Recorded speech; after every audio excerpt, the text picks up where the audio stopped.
Seiya is one of the 5 main bronze saints in the classic Saint Seiya saga. We know that they accomplished great feats in the story, but in other official works, we meet some bronze saints who had great moments, achieving epic deeds in the name of Athena. And today I'm going to show you 7 of these incredible saints.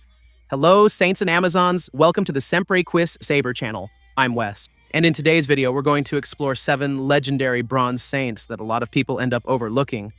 Are you curious? So go ahead and hit the like button, subscribe to the channel, turn on the notification bell, and let's get into this awesome video.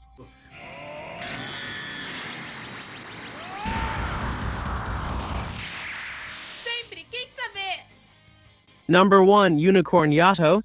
Unlike Jabu, whom we know from the classic series, Yato of Delos from The Lost Canvas is a character with a much more significant role in the story, especially in the events that take place before the invasion of Hades' evil temples. He is not only Tenma's companion, but also his rival and friend, since they trained together at Athena's sanctuary. And despite his rank being that of a mere bronze saint, Yato invaded the underworld alongside Uzuriha to save Tenma's soul and bring Tenma back to life. And his determination to protect Sasha, the reincarnation of Athena, and support Tenma shows that he understands his supporting role in this war.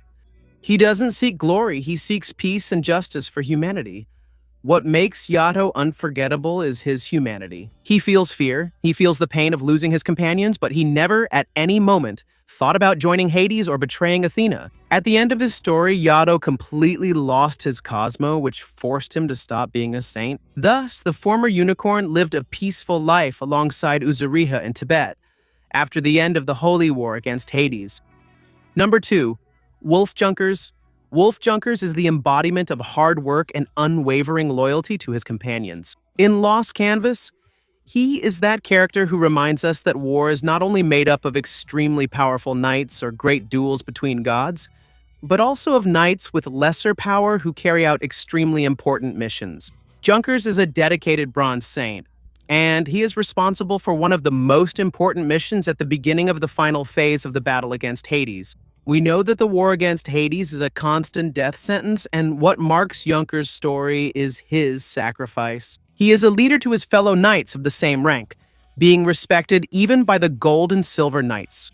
He is one of those responsible for repairing the Ship of Hope, which would take Athena and her knights to Hades' evil temples in the sky. And in the midst of an intense attack by Hades' specters, he leads the other bronze knights inside the ship. Upon reaching the core, he sacrifices himself just like his friends, placing Poseidon's orichalcum in the core of the ship, together with Blériot and the spirits of Douglas and Curtis, to give the necessary power to activate the Ship of Hope. Knight number 3, Jabu of Unicorn. Many of us remember him as Seiya's arrogant rival back at the beginning of the classic story. Besides, of course, being remembered as Saori's little puppy, doing everything she wanted ever since they were kids. But in Saint Seiya Omega, Jabu goes through a brutal transformation that surprised many longtime fans. He becomes a sort of mentor to Suma of Minor Leo, who is one of the new bronze saints in this new saga. Therefore, Jabu is considered a legendary saint who fought alongside Seiya in the past. Jabu in Omega is a mature man who has left his arrogance behind, and although he no longer uses the unicorn bronze cloth, the legendary Jabu in this saga has a steel cloth that is based on his old bronze cloth. His presence in the series is marked by memorable moments and epic scenes, where we see that his power has truly increased, showing a cosmos that rivals the Gold Saints. He still maintains his unquestionable loyalty to Saori and Kato. He is living proof that time and experience can shape a bronze saint into a man of honor, capable of protecting peace with all his power. Saint number 4, Subaru of Equuleus. Subaru is, without a doubt, one of the most complex characters to wear the bronze cloth of Minor Horse. His journey in Saint Seiya Omega begins as an impulsive young man who wants to be the strongest, who idolizes Seiya, and who isn't afraid to get into trouble. But as the story unfolds, we discover that Subaru is much more than just an aspiring hero. The plot twist involving his true identity as Saturn, the god of time, completely transforms the perception of the character.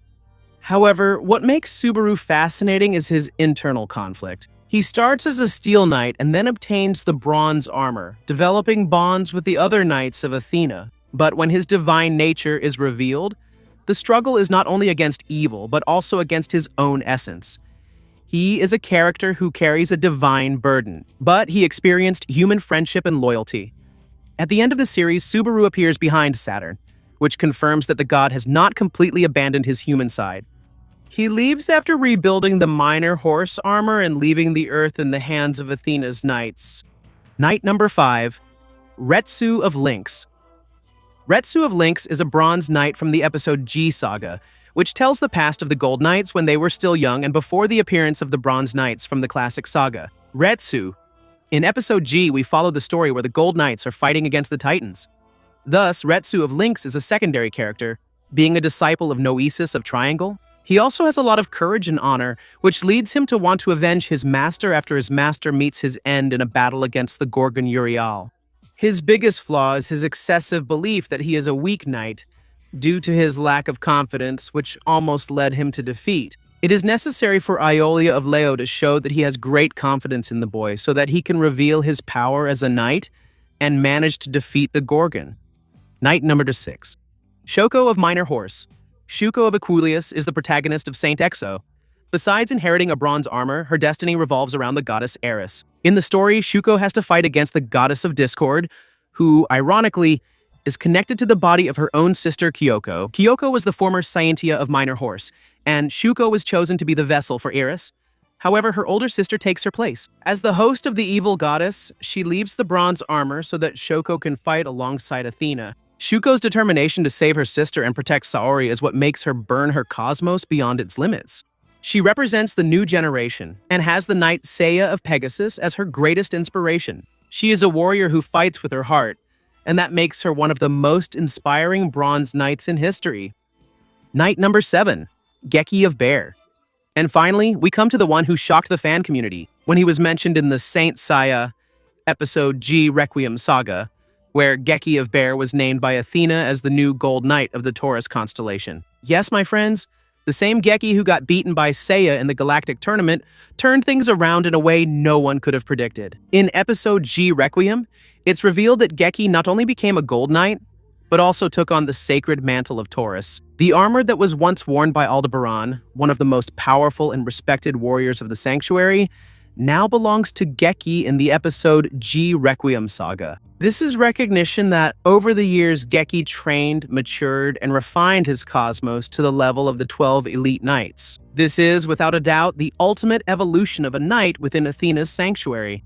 However, unfortunately, we don't see Gekki actively participating in this story. Since Athena's sanctuary is invaded and completely wiped out by the Cyclopes, sent by the primordial gods, these 7 bronze saints show us that the universe of Saint Seiya is vast, and that heroism is not limited to the 5 protagonists we know from the classic saga. Whether through sacrifice, maturity, intelligence, or the rise of their cosmo, each of these saints contributed in a unique way to the story we love so much. Did you like the video? Leave a comment so I know, and of course, thank you for watching until the end. See you next time. Let your cosmos burn to infinity.